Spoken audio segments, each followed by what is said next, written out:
Bismillahirrahmanirrahim. يا أيها الذين آمنوا ادخلوا في السلم كافة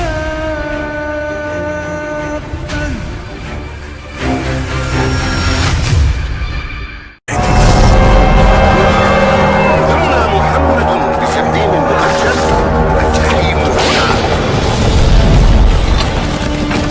فمن كان على أمر من أمور المسلمين فليتق الله فيهم. فلا يتكلم أحد بموت رسول الله إلا ضربته. جئتك أؤمن بالله وبرسوله وبما جئت به. فقد أعذرت إليكم وأعذرتموني.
Sudah menjadi keyakinan dalam kehidupan kita bahwa segala yang ada permulaannya tentu akan ada penghabisannya.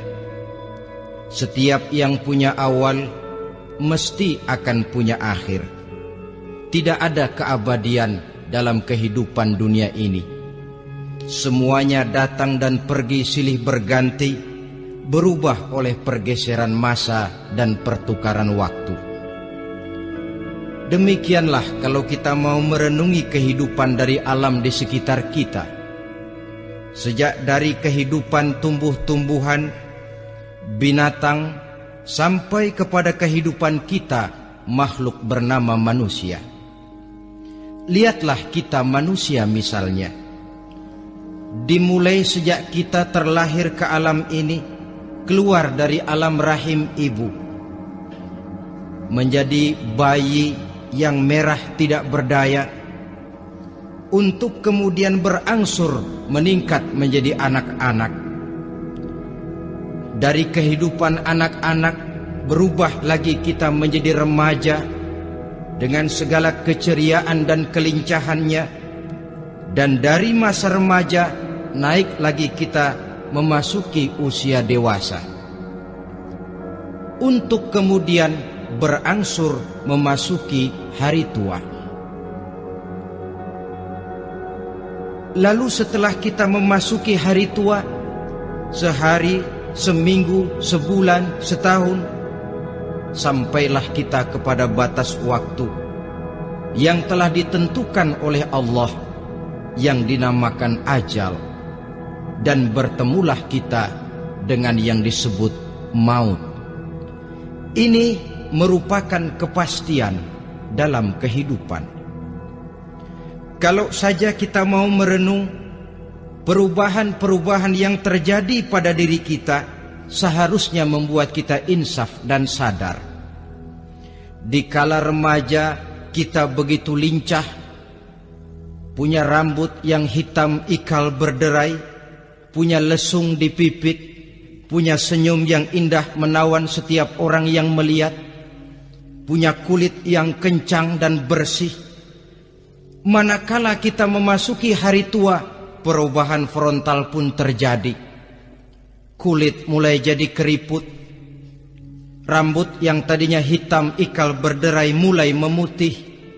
Nikmat berkurang. Gigi yang tadinya utuh dan sanggup mengunyah apa saja, satu demi satu permisi meninggalkan kita. Sangat boleh jadi dikala remaja kita senyum semua orang terpikat. Dikala hari tua dengan kulit yang keriput dan gigi yang tidak ada lagi, manakala kita senyum mungkin orang bakal lari dari sekitar kita. Kemana keindahan yang tadinya begitu menawan? Kemana senyum lesung pipit yang tadinya menarik perhatian orang?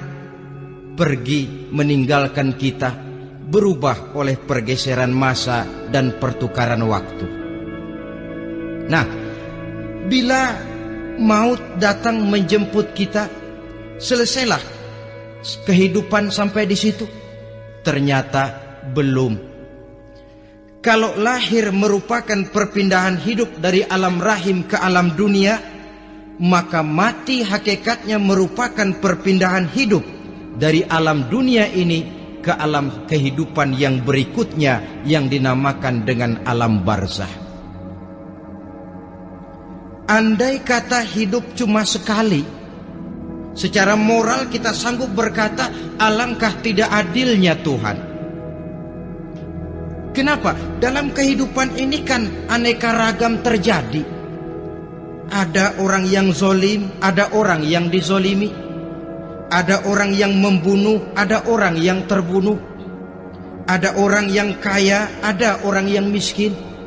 Ada orang yang jujur, ada orang yang menghalalkan segala cara.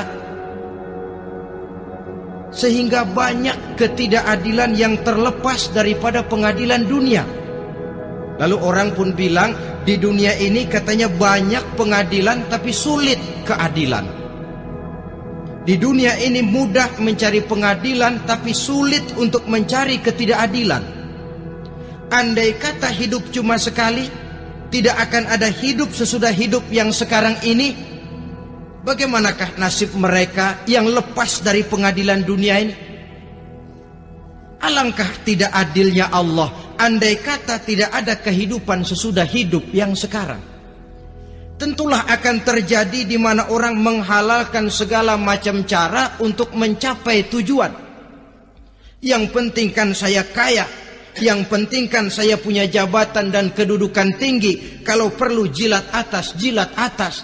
Kalau perlu sikut kiri kanan, sikut kiri kanan. Kalau perlu injak bawah, injak yang bawah. Ini prinsip daripada orang-orang komunis, dan pantas karena mereka tidak percaya kepada kiamat. Pantas karena mereka tidak percaya akan adanya kehidupan sesudah hidup yang sekarang ini.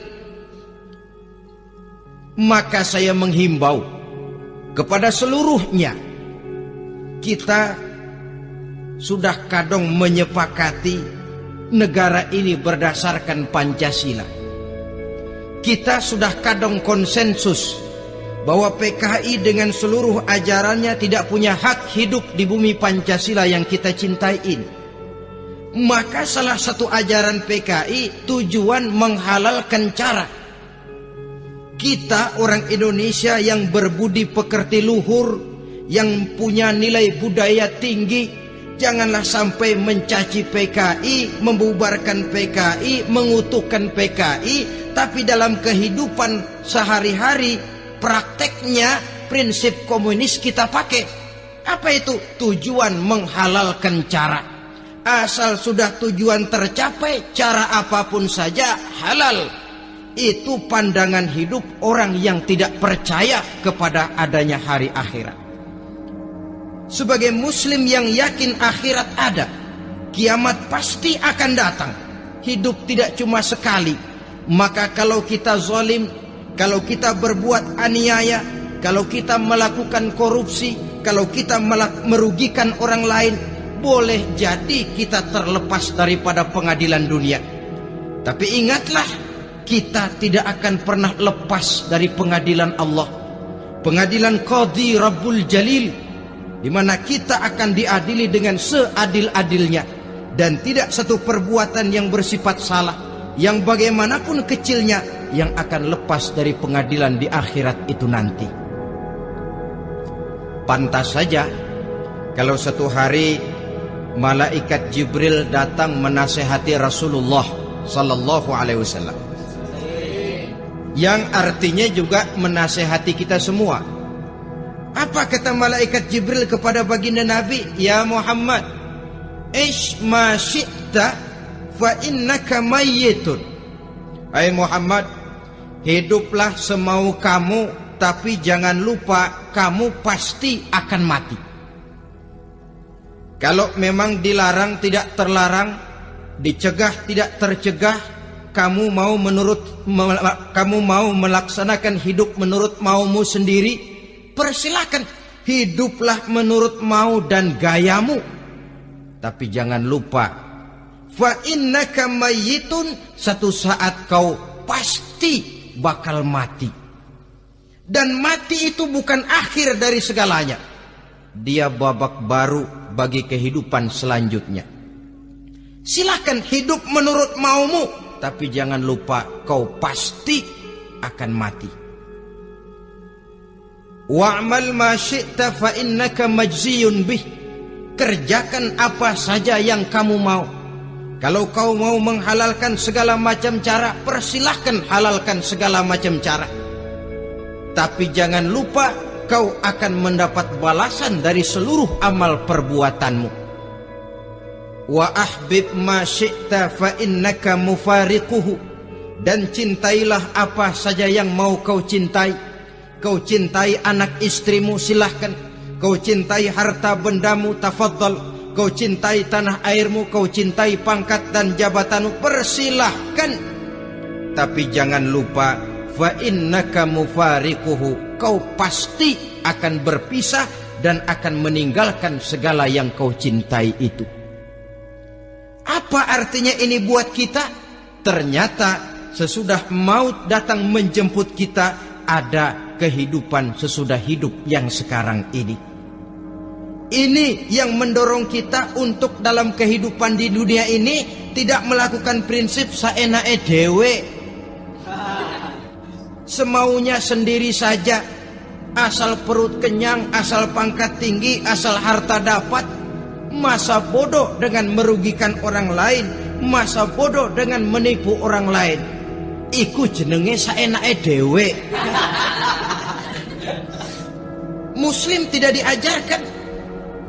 Ingat manusia, setelah kau mati, setelah kiamat datang, kau akan dibangkitkan, kau akan dimintakan pertanggungan jawab tentang kehidupan yang sekarang ini. Saudara hadirin, oleh sebab itu kalau kita bicara soal kiamat, soal akhirat, ini memang masalah yang gaib, yang sepenuhnya tidak bisa dicernakkan dengan kemampuan penalaran intelektual. Dasar di dalam membicarakan ini tidak lain adalah iman kita kepada Allah Subhanahu wa ta'ala. Bukan cuma zaman sekarang, dari zamannya Nabi. Orang itu kalau sudah bicara kiamat, bicara akhirat, ada yang ragu-ragu, ada yang menolak sama sekali. Bukan dari zaman sekarang, dari zaman dulu. Pernah kok satu saat Rasulullah itu dakwah, menceritakan, saudara-saudara, akan terjadi kiamat di mana Allah akan membangkitkan manusia dari kuburnya untuk memintakan pertanggungan jawab. Ini dalam dakwahnya Nabi pidato macam itu. Apa reaksi orang? Yang beriman ya mantap, tapi yang tidak beriman, bajingan-bajingan Quraisy ini, mereka bertepuk tangan, mengejek, mencaci. Malahan ini yang luar biasa, ada dua orang kafir namanya Ubay bin Ka'ab dan Al-As bin Wa'il. Mendengar pidato macam ini, mereka buru-buru pulang ke rumah. Ngapain? Ngambil pacul.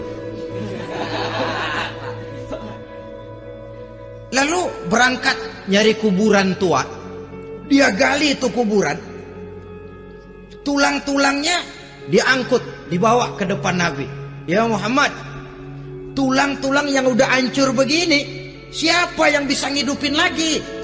Yang macam-macam aja kamu Muhammad, nggak rasional, nggak masuk akal. Allah menjawab. Apa kata Allah?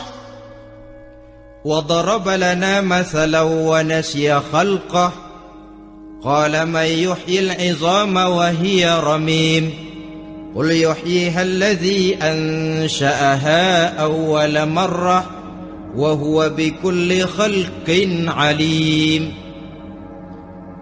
Mereka memberikan perumpamaan kepada kami, kata Allah. Mereka melupakan asal kejadiannya. Mereka bertanya, siapa yang sanggup menghidupkan tulang belulang yang sudah hancur kayak begini? Qul yuhyiha allazi ansha'aha awwala marrah. Katakan kepada mereka Muhammad, yang akan menghidupkannya adalah Dia yang telah menciptakannya pertama kali dulu. Kalau Dia sanggup menciptakan, Dia tentu lebih sanggup lagi untuk mengembalikan reproduksi ciptaan itu sebagaimana semula. Yang paling kasihan yang ragu-ragu. Akhirat itu ada apa enggak sih? Kiamat itu ada apa enggak sih? Lantaran ragu-ragu, terombang-ambing dia antara harapan dan putus asa, antara kenyataan dan idealisme. Ada yang buta sama sekali 100% terhadap keadaan-keadaan sesudah mati. Perhatian mereka hanya tercurah kepada kehidupan sebelum mati. Yang mereka perhatikan siang dan malam tidak lebih daripada urusan perut. Pergi pagi, pulang sore, peras keringat, banting tulang. Cuma soal makan, soal minum, soal pakaian, soal kendaraan, soal rumah tangga, soal anak, soal istri. Yang mereka pentingkan hanya soal-soal politik misalnya, ekonomi, pembangunan dan industri. Untuk soal-soal kayak begitu, giat betul, habis seluruh waktu untuk memikirkan, meningkatkan kebudayaan, politik, sosial, ekonomi. Kadang-kadang kurang tidur, kurang istirahat, berkeliaran ke sana kemari ke tempat yang jauh-jauh, sampai-sampai kadang-kadang terkena stres, penyakit darah tinggi, ginjal, lever, untuk memikirkan hal-hal yang semata-mata karena dunia saja. Lantas boleh jadi mereka mendapatkan kekayaan yang berlimpah ruah, mendapatkan kedudukan yang tinggi, nama yang semerbak, dikenal orang di barat dan di timur, di utara dan di selatan. Tetapi alangkah kecewanya mereka jikalau datang ajal menjemput nyawa, mati mereka, meninggalkan harta yang banyak, nama yang masyhur. Mereka disebut dengan jasa-jasanya. Radio memberitakan, TV menyiarkan, koran-koran memuat. Bahkan nama mereka kadang-kadang dikenang 2-3 tahun setelah wafatnya. Tetapi dalam pada itu, roh mereka merintih, mengeluh, menderita, karena dilemparkan oleh Allah ke tempat-tempat yang kotor. Penyesalan yang sudah tidak akan ada gunanya lagi. Saudara-saudara kaum muslimin rahimakumullah. Oleh karena itu, kehidupan akhirat bukanlah dongeng dan takhayul, bukan khurafat dan khayalan. Kehidupan akhirat, hari kiamat, adalah kebenaran dan kepastian. Dalam surah Al-Hajj ayat ke-7, Allah Subhanahu wa taala menyatakan, wa anna as-sa'ata atiyatun la raiba fiha wa anna Allah yab'atsu man fil qubur. Dan bahwasanya kiamat itu sesungguhnya adalah sesuatu yang pasti dan tidak ada keraguan-raguan lagi di dalamnya. Dan bahwasanya Allah sungguh-sungguh akan membangkitkan manusia dari kuburnya masing-masing. Nah, kalau kita sudah yakin kiamat sesuatu yang pasti adanya, akhirat sesuatu yang pasti adanya, dari mana pembicaraan tentang kiamat ini kita mulai? Tentu dari diri kita. Marilah kita mencoba melihat proses perjalanan hidup ini sampai kita memasuki kiamat. Hadirin, tidak ada makhluk secantik manusia. Tidak percaya, pernah ke Ragunan? Saudara masuk ke kebun binatang. Segala macam makhluk ada di situ. Ratusan macam jenis binatang. Bandingkan dengan saudara, kira-kira cakep mana?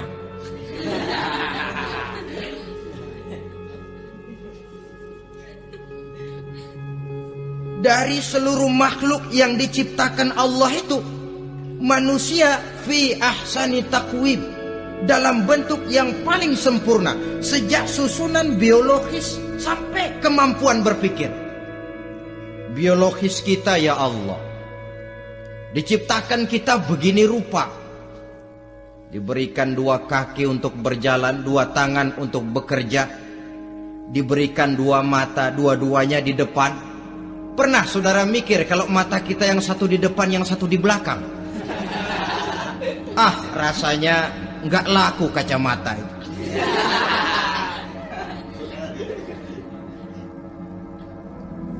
Diberikan hidung dengan 2 lubang. Tahu betul Allah ke bawah lagi lubangnya. Coba pikir kalau lubang hidung kita menghadap ke atas. Aduh, kalau musim hujan repot jagain hidung. Laqad khalaqnal insana fi ahsani taqwim. Sungguh telah kami ciptakan manusia dalam bentuk kejadian yang paling sempurna ketimbang makhluk-makhluk Allah lainnya. Nah, kesempurnaan manusia ini oleh karena hidupnya terdiri dari 2 unsur pokok. Pertama unsur jasmani dan kedua unsur rohani. Jasad dan roh.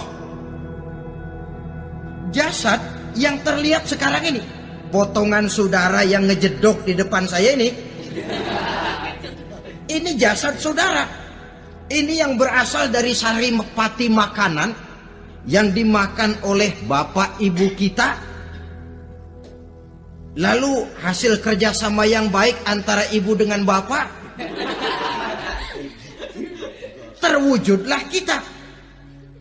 Kalimat langsungnya jasad ini berasal dari tanah yang tadi berubah dari bayi, remaja, dewasa, meningkat hari tua. Yang berubah itu jasmani kita. Kenapa? Karena jasmani itu materi, benda, daya tahannya terbatas. Dia berubah oleh pergeseran masa dan pertukaran waktu. Apa ada orang makin tua makin cakep? Jasmani oleh karena dia materi, dia berubah oleh pergeseran masa dan pertukaran waktu. Nah, yang menyebabkan jasmani itu bergerak karena ada roh di dalamnya. Ini yang menyebabkan kehidupan. Ini yang menjadi sumber kehidupan, pusat kesadaran dan pengertian dalam kehidupan manusia. Tanpa roh dalam diri kita, maka jasad kita. Pernah lihat orang mati? Itu kalau orang mati, coba perhatikan. Apanya yang kurang? Kupingnya masih ada, tapi sudah tidak sanggup mendengar. Matanya masih lengkap, tapi tidak mampu melihat. Jangankan melihat, terbuka saja tidak. Mulutnya masih ada, tapi sudah tidak bicara lagi.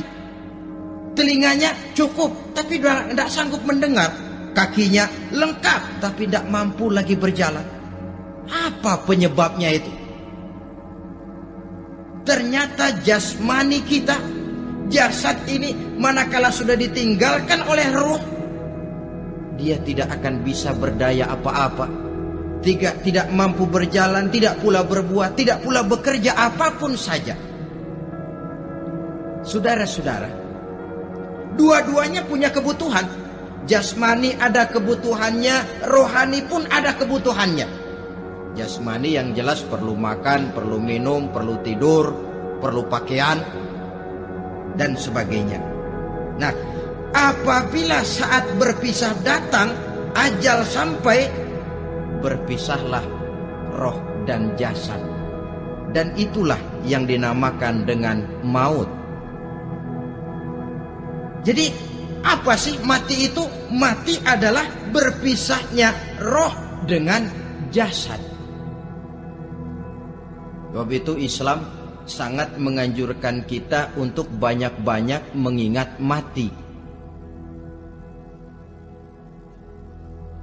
Bagaimana caranya mengingat mati? Pertama, mati itu kan pasti. Kira-kira yang hadir di sini ada yang nggak mati nggak kira-kira? Semuanya bakal mati kan? Berani? Berani. Sekarang mau? Saudara, sebenarnya kalau kita merenung lebih jauh, orang itu tidak perlu takut mati. Walaupun tidak boleh terlalu berani menghadapi mati. Karena bagaimanapun takutnya kita kepada mati, toh dia pasti datang. Bagaimanapun beraninya kita mati, kalau belum ajal, ya tidak mati juga. Jadi muslim itu kan harus berani menghadapi hidup dan tidak takut menghadapi mati. Mati adalah sesuatu yang pasti. Muslim dianjurkan banyak-banyak mengingat mati dalam kehidupan. Caranya bagaimana? Pertama, berziarah nengokin teman yang sakit. Ya? Suka nengokin teman yang sakit enggak? Oh, itu pahalanya kata Nabi. Menengok orang yang sedang sakit lebih afdol daripada sholat sunnah 1000 rakaat. Apa pernah saudara sembahyang sunnah sampai 1000 rakaat? Nengokin orang sakit pahalanya lebih afdol daripada itu. Kenapa menengoki orang sakit mengingatkan kita kepada mati? Iya ya, ini teman saya yang kemarin segar banget, bercanda sama saya, ketawa sama-sama, sekarang terbaring tidak berdaya, hilang kemampuannya, hilang keceriaannya, sakit. Iya kalau sembuh, kalau ajal, iya sekarang giliran dia, kalau jatuh ke saya. Lalu menghibur teman dengan kata-kata yang enak, yang akan mendatangkan sugesti supaya dia cepat sembuh. Jangan nengokin orang sakit, jujur. Sakit apa lu? Perut. Emang teman gua kemarin sakit begini mati ya? Wah, itu orang bisa jadi shock lantaran etika kita tidak akan sampai ke sana. Menjenguk orang sakit akan mengingatkan kita kepada mati. Apalagi ziarah kubur. Ada yang orang tuanya sudah meninggal? Nah, kalau ada, ya tidak bisa tiap hari, sekurang-kurangnya seminggu sekali. Jumat pagi misalnya, ziarah kita ke kubur. Sehingga kalau kita masuk kubur kan ada etikanya. Assalamualaikum ya ahlal kubur wa inna insyaallahu bikum lahikun. Hai penduduk kubur, keselamatan bagi kamu dan kami yang masih hidup sekarang ini insyaallah pasti bakal nyusul kamu. Iya, yang kemarin gagah benar sekarang terbaring tanpa daya. Ini unggukan kuburannya. Yang kemarin ada sekarang sudah tidak ada. Kemana dia? Kami satu saat pasti akan begini. Ingat mati. Lalu apalagi yang bisa membuat kita ingat kepada mati? Mengawal jenazah. Bukankah sangat dianjurkan oleh agama? Bahkan kalau bisa sejak mengurusnya, memandikannya, mengkafankannya, menyolatkannya untuk kemudian mengantarnya ke kubur. Hari ini saya antar dia ke kubur, besok boleh jadi saya yang diantar orang. Hari ini saya solatkan dia, besok boleh jadi saya yang disolatkan orang. Hari ini saya masukkan dia ke liang lahat, besok mungkin giliran saya dimasukkan orang ke liang lahat. Ingat mati, tumbuh kesadaran. Lalu daya positifnya dalam kehidupan apa? Nah, saudara-saudara hadirin, orang yang mengingat mati bukan lantas menjadi lemah dalam kehidupan, menjadi putus asa, sedikit semangat, terbentur kesulitan, mudah frustasi. Bukan itu tujuannya kita diperintah mengingat mati. Jelasnya Islam menganjurkan kita untuk mengingat mati guna maksud-maksud yang positif, supaya orang lalu sadar hidup ini cuma sebentar. Maka mumpung hidup, nah ini mumpung, tapi mumpung yang baik. Mumpung hidup, maka hidup yang singkat ini harus saya pergunakan dengan sebaik-baiknya, melakukan kebajikan yang sebanyak-banyaknya, menjauhkan rasa malas, menunggu keajaiban yang datang dari langit, berleha-leha, bermain-main, sementara maut kalau dia datang tidak pernah main-main. Pantas kalau seorang penyair bernama Syauqi memesankan, tazawwad bittaqwa fa innaka la tadri iza hanna al-lailu hal ta'ishu ila al-fajri, kam min sahihin mata min ghairi illatin wa kam min alilin 'asha hinan min ad-dahri. Persiapkan dirimu dengan takwa, sebab kamu tidak tahu apabila malam datang kamu masih bisa hidup apa enggak besok pagi. Apa ada jaminan saudara yang kumpul di depan saya malam ini besok masih bisa hidup? Tidak. Ada jaminan? Tidak ada sama sekali. Kam min sahihin mata min ghairi illatin. Berapa banyak orang sehat mati nggak pakai sakit lagi. Sebabnya kadang-kadang ringan saja. Ada yang cuma jatuh di kamar mandi mati. Ada yang cuma ketiban pensil. Iya, kalau ketiban pensil 3 peti masa nggak mati. Ta'addadatil asbab wal mautu wahid. Sebabnya boleh jadi macam-macam, tapi mati satu juga, yaitu mati. Dia seperti kelapa yang terlalu tua jatuh ke bawah, yang kembang baru keluar pun jatuh ke bawah. Itulah mati. Dia datang menjemput yang bayi, dia datang mengambil yang anak-anak, dia datang juga kepada yang remaja, kepada yang dewasa, kepada yang tua sekalipun. Jangan yang remaja lalu berpikir, gua rasanya masih jauh banget mau mati. Ini sesuatu yang pasti yang kita tidak pernah diberitahu kapannya. Kalau dikasih tahu kapannya kan kita bisa, umpama malaikat maut datang ke rumah saya, saudara Zainuddin kau mati 80 tahun lagi. Wah, saya kan berhitung, masih lama, poya-poya aja dulu Tapi ini tidak pernah diberitahu kepada kita. Lantaran tidak diberitahu itulah kita perlu bersiap-siap dengan selalu mengingat-ingat mati yang mendorong kita untuk berbuat positif. Satu contoh peringatan mati yang mendatangkan positif pada peristiwa ketika turun perintah hijrah. Ketika di Mekah sudah terpepet turun perintah hijrah.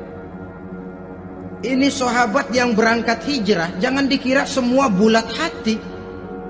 Ada yang mikir, kalau saya hijrah berangkat dari Mekah ke Madinah, nanti di tengah jalan dicegat oleh kafir Quraisy lalu dibunuh, mati saya. Takut mati. Allah peringatkan, kullu nafsin za'iqatul maut.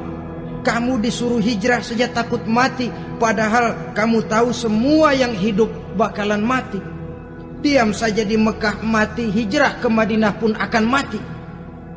Mendengar ayat ini, Sayyidina Umar bin Khattab seperti dibakar semangatnya. Kalau sebagian sahabat hijrah sembunyi-sembunyi, beliau mau hijrah itu malah bajingan Quraisy dikumpulkan dekat Ka'bah. Pidato, ya ma'syara Quraisy, dedengkot Quraisy, dengerin. Besok pagi yang namanya Umar bin Khattab mau hijrah dari Mekah ke Madinah. Siapa yang kepengen kepalanya berpisah dengan badannya, persilahkan cegat Umar di jalanan. Besok dengan tenang dia berangkat hijrah, gak ada yang berani nyegat.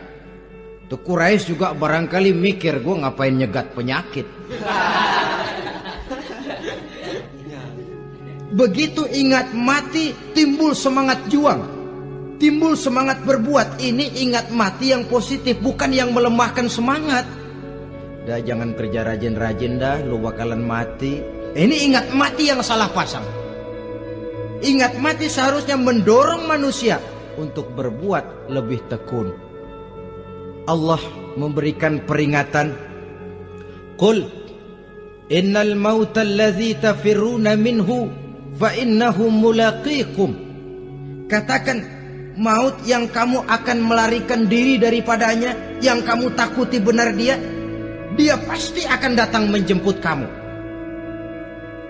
Saudara-saudara hadirin yang saya hormati, datangnya memang tidak kita harapkan yang namanya maut.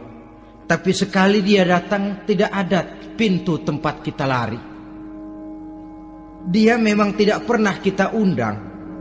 Tapi sekali dia datang, mengetok pintu, kekuatan apa yang bisa menolak? Dia sebuah tanda seru dalam kehidupan. Apa yang menyebabkan orang takut mati? Pertama barangkali karena dia tidak tahu bagaimana kehidupan sesudah mati. Alam kubur gelap, alam akhirat gelap, sehingga dia bingung. Lantaran bingung lalu jadi takut.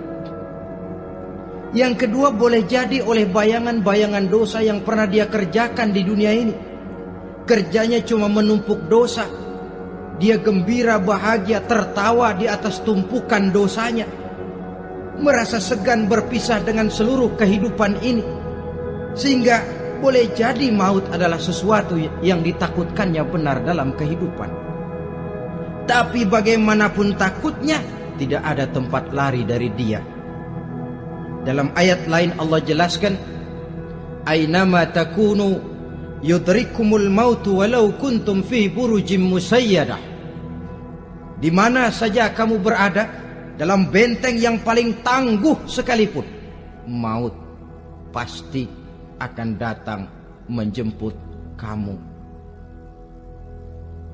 Nah, bagaimana caranya maut datang menjemput kita? Bila datang dia, sang malaikat pencabut nyawa, malaikat Israel namanya, hendak mengambil roh kita.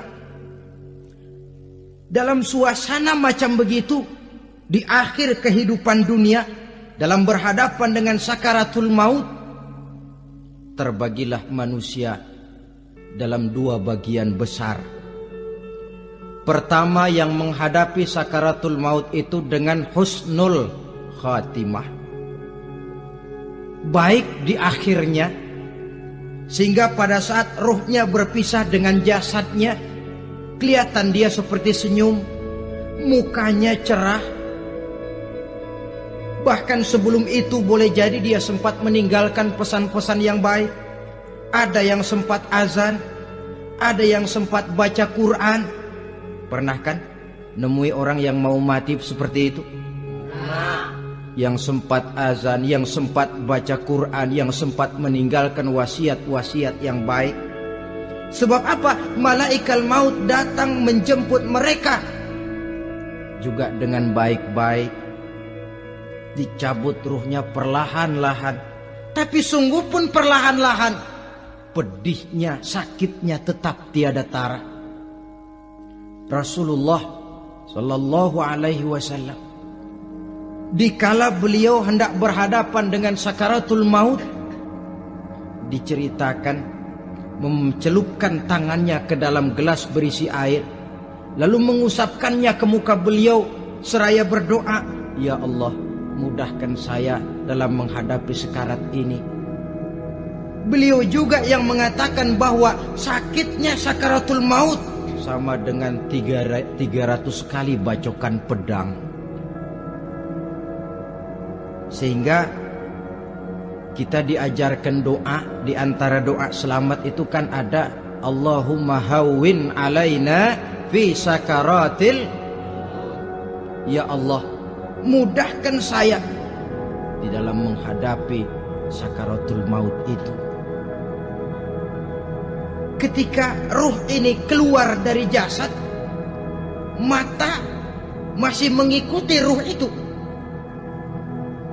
Jika kadang-kadang ada yang matanya terbelalak dan tidak sempat ditutup, terbuka terus, mengikuti ruh itu keluar dari jasadnya. Adapun golongan kedua, manusia yang ketika berhadapan dengan sakaratul maut mendapatkan su'ul khatimah, jelek di penghabisannya. Sekaratnya sudah setengah mati, lalu jelek juga di akhirnya, mati dalam keadaan yang tidak baik, tidak terpuji. Ada yang lagi megang kartu, mati. Ada yang lagi di tempat ngadu ayam, mati. Ada yang lagi di tempat pelacuran, mati.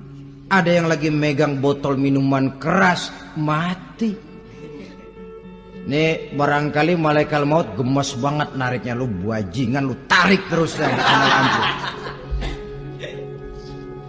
Mati su'ul khatimah. Makanya bagus itu.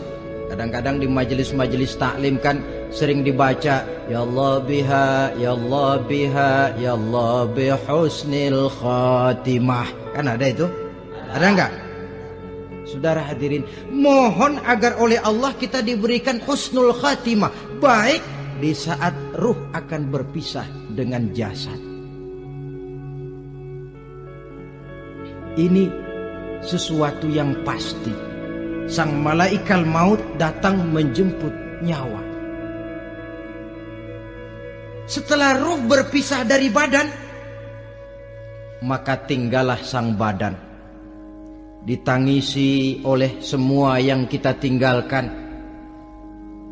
Sehingga kepada putrinya Fatimah, ketika malaikat maut datang hendak menjemput baginda Nabi, beliau berkata kepada anaknya, Fatimah, kamu tahu siapa yang datang? Saya tidak tahu, Bapak. Yang datang hadimul lazat. Itu dia yang menghancurkan seluruh kesenangan dunia. Wa qati'us syahwat, yang memisahkan kita dengan seluruh yang kita cintai. Dia malaikat maut, Pak. Manakala jasad sudah ditinggalkan oleh ruh, itulah yang dikerubungi orang. Anak menangis, istri menangis, orang tua bersedih, teman-teman merasa kehilangan, menangisi jasad. Diuruslah jasad kita, dimandikan sebagaimana mestinya, dikafankan dengan kain putih 3 lembar, itu yang hendak kita bawa kembali ke tempat asal kita. Pakaian sutra, jas yang mereknya Switzerland wool, kain yang Samarinda, sepatu yang Belly atau Beltoni, jam tangan yang Rolex, kendaraan yang serba mewah, tidak ada yang menyertai kita. Kain putih 3 lembar itu saja lagi. Demi setelah dikafankan, dibujurkan kita menghadap ke arah kiblat, orang banyak pun datang menyolatkan kita dengan 4 takbir, diiringi dengan doa, lalu upacara pelepasan, berangkat kita meninggalkan anak, istri, suami, kampung halaman, tanah air, bahkan alam dunia ini. Selamat tinggal alam dan seluruh isinya. Tinggallah yang tinggal. Saya akan kembali ke tempat asal dari mana saya datang, untuk kembali mempertanggungjawabkan seluruh perbuatan saya dalam kehidupan ini. Manakala upacara pelepasan selesailah sudah, dimasukkan kita ke keranda jenazah, digotong orang, bismillah wa ala millati rasulillah, dibawa ke tempat peristirahatan terakhir katanya. Padahal dulu kalau mau kita istirahat, ke villa lah kita, ke Bali lah kita, ke Hong Kong lah kita, ke tempat-tempat tamasya yang indah. Oh, rupanya akan sampai juga perjalanan menuju tempat peristirahatan terakhir yang luasnya tidak akan lebih dari 2 kali 1 meter. Diusung orang kita, diantarkan orang banyak. Manakala sampai ke atas liang lahat, pengusung jenazah dibuka, diturunkan kita ke liang lahat, dibaringkan. Gumpalan tanah akan jadi bantal kita. Muka dibuka, dihadapkan ke arah kiblat. Setelah itu ditutup liang lahat kita dengan kayu. Masih belum kurang, diuruk dengan tanah. Yang menguruk orang-orang yang tadinya mencintai kita, menyayangi kita. Tapi ketika jasad sudah ditinggalkan ruh, habis rupanya cintanya. Coba jasad kalau sudah ditinggalkan ruh, 3 hari aja di rumah serem. Ya mayit, siapa yang betah nemenin mayit?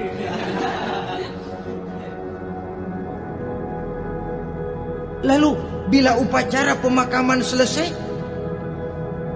maka berusahalah semuanya. Para pengantar akan kembali ke rumahnya masing-masing. Maka masuk kita ke alam kehidupan, yaitu yang disebut alam barzah atau alam kubur. Apa selesai hidup sampai di situ? Tidak. Hanya beberapa langkah setelah yang mengantar kita pulang.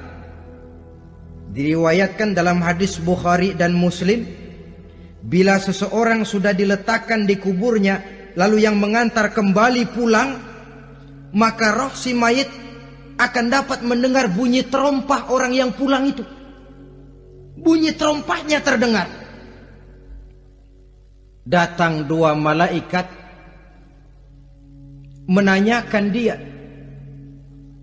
dengan pertanyaan-pertanyaan yang kalau bisa dijawab dengan betul. 2 malaikat yang bernama Munkar Nakir akan bilang, jawabanmu betul. Tenanglah kau di sini, naumatal arus. Tidurlah kau di sini seperti tidurnya pengantin. Orang yang baik-baik di alam kuburnya akan mendapat nikmat kubur. Sehingga masa penantian yang lama, sebab jangan lupa, kita masuk ke kubur itu kan menunggu sampai datangnya hari kiamat. Jadi kalau kiamat umpama masih 1000 tahun lagi, ya 1000 tahun kita menunggu. Orang yang baik-baik penantian di alam kubur, kata malaikat, naumatal arus. Tidurlah kamu seperti tidurnya pengantin. Bagaimana sih tidurnya pengantin? Nggak berasa. Iya, kata anak sekarang, endah aja udah.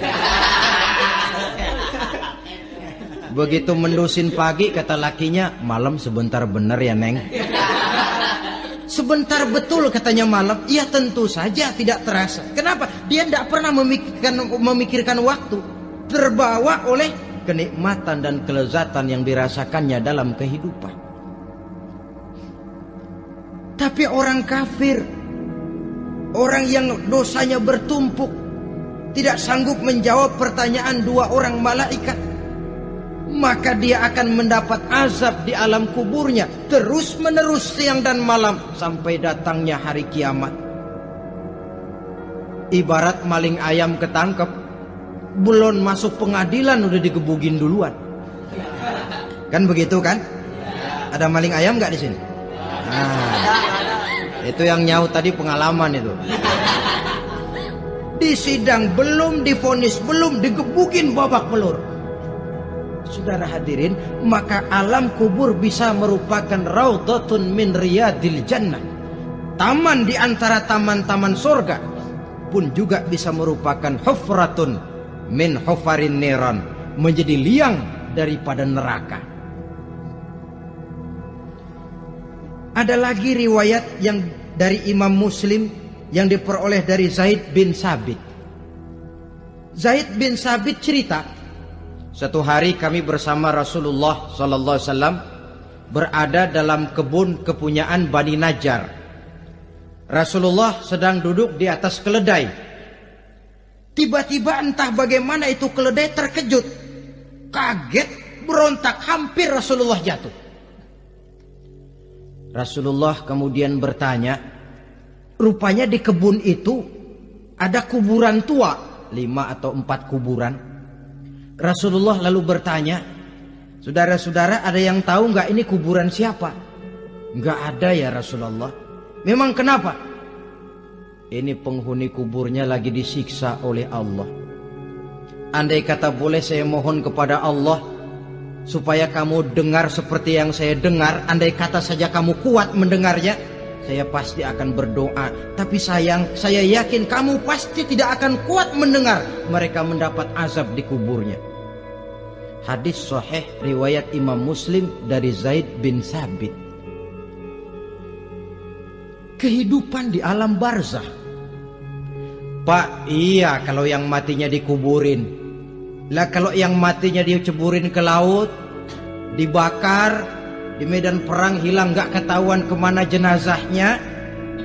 Saudara, hilang kek, dikubur kek, di dalam lautan direndam kek, itu kan cuma logika kita. Menurut Allah tidak ada perbedaan orang mati dikubur di dasar lautan, atau dibakar sampai jadi abu, atau gugur di medan perang tidak ketemu jenazahnya. Entah mereka tetap masuk ke alam barzah namanya. Jasad boleh hancur, tapi roh sebagai sumber kehidupan, pusat kesadaran dan pengertian, dia tetap ada, mengalami kebahagiaan dan kegembiraan, atau mengalami kepedihan dan penderitaan, bergantung kepada amalan yang kita lakukan dalam kehidupan di dunia ini. Maka dalam Yasin tadi kan jelas, qul yuhyiha alladzi ansha'aha awwala marrah, yang menghidupkan mereka yang dikubur di dasar lautan, mereka yang dibakar sampai jadi abu, yang akan menghidupkan ialah Allah yang menciptakan mereka dulu pertama kalinya. Jadi kalau sudah ada aslinya, ya tentu tidak perlu contoh lagi, akan sangat mudah membuatnya. Orang tua kita, keluarga kita yang sudah berpulang, mereka di alam barzah sekarang ini bisa mendapat nikmat kubur, bisa mendapat azab kubur, bergantung amalan mereka dalam kehidupan di dunia ini. Dalam Musnad Imam Ahmad dan Sahih Abi Hatim malah ada tambahan riwayat. Orang yang banyak kebajikannya di dunia, amalannya akan datang menemani dia. Sholatnya dekat kepalanya, puasa sebelah kanan, zakat sebelah kiri, menghibur dia. Malahan dikatakan berbentuk orang yang cantik menemani dia di alam kuburnya. Aneh, dia tanya, man anta lam ara fid dunya ajmal minka. Siapa kamu? Di dunia ini belum pernah saya melihat orang secantik kamu. Dia jawab, ana amaluka soleh. Saya adalah amalmu yang soleh yang kau kerjakan waktu di dunia. Saya sekarang diperintahkan untuk menemani kamu di sini. Alhamdulillah. Sedangkan amalnya yang jahat akan datang dalam bentuk yang menyeramkan menemani dia di sana. Bayangin deh, di kuburan ditemenin yang serem-serem. Sama juga di dunia. Di dunia, kalau kita di tempat gelap ditemenin orang cakep, enak nggak? Wah, pengalaman. Tapi coba bayangin, sudah tempatnya gelap, yang nemenin jelek nggak ketulungan, gerah kita. Nah, saudara hadirin yang saya hormati, lalu bagaimana tempat arwah-arwah yang sudah kembali menghadap Allah, yang disebut mustaqarrul arwah itu. Macam-macam tingkatannya sesuai dengan profesi dan amalannya waktu di dunia.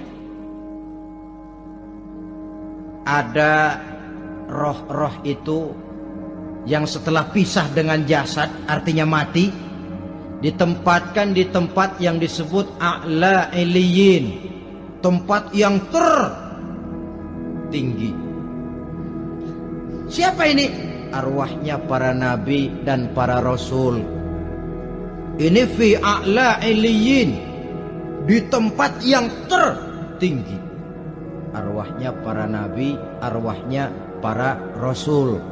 Dan karena kita bukan nabi, bukan rasul, ya jangan mimpi dapat tempat fi a'la iliyin, kecuali kalau Allah menghendaki. Itu hak prerogatif Allah, tapi kan tidak adil kalau Allah melakukan itu.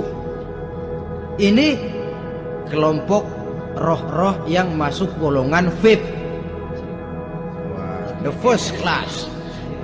Para nabi, para rasul. Lalu ada pula roh-roh itu yang setelah pisah dengan jasadnya diumpamakan seperti burung-burung hijau yang berterbangan di perkebun-kebunan surga. Roh siapa mereka ini? Rohnya para syuhada, orang-orang yang mati syahid gugur membela agama. Nah, ini bedanya orang mati syahid dengan pahlawan, ya. Apa bedanya syuhada dengan pahlawan? Kalau syuhada, orang yang gugur membela agama, niatnya karena Allah, mati syahid. Kalau pahlawan, orang yang gugur membela negara, orang yang dianggap berjasa kepada pemerintah. Klimaksnya, kalau orang mati syahid jelas surga, tapi pahlawan belum tentu surga. Kenapa? Bergantung kepada negara macam apa yang dibelanya dan pemerintah model mana yang dibelanya. Di negara-negara komunis misalnya, banyak nggak pahlawan? Dengan sekian tanda jasa yang mati di medan perang dan sebagainya. Kira-kira pahlawan komunis masuk surga enggak? Ya, kalau pahlawan komunis masuk surga, kita enggak kebagian kapling di surga barangkali. Inilah bedanya pahlawan dengan orang mati syahid. Kemudian ada pula roh itu yang tertahan di pintu surga. Tertahan di pintu surga. Ini seperti tadi, orang yang mati syahid tapi masih ada kaitan di dunia. Rasulullah pernah ditanya orang, ya Rasul, kalau saya maju ke medan perang bela agama, mati syahid, apa saya masuk surga? Iya, masuk surga. Kecuali kata Nabi, kalau masih punya utang. Nah, tertahan di pintu surga. Ada pula roh itu yang tertahan di alam kuburnya. Ini umumnya seperti tadi itu. Ada mempunyai dosa, mempunyai kesalahan, sehingga merasakan azab kubur. Ada juga roh itu yang tertahan di permukaan bumi.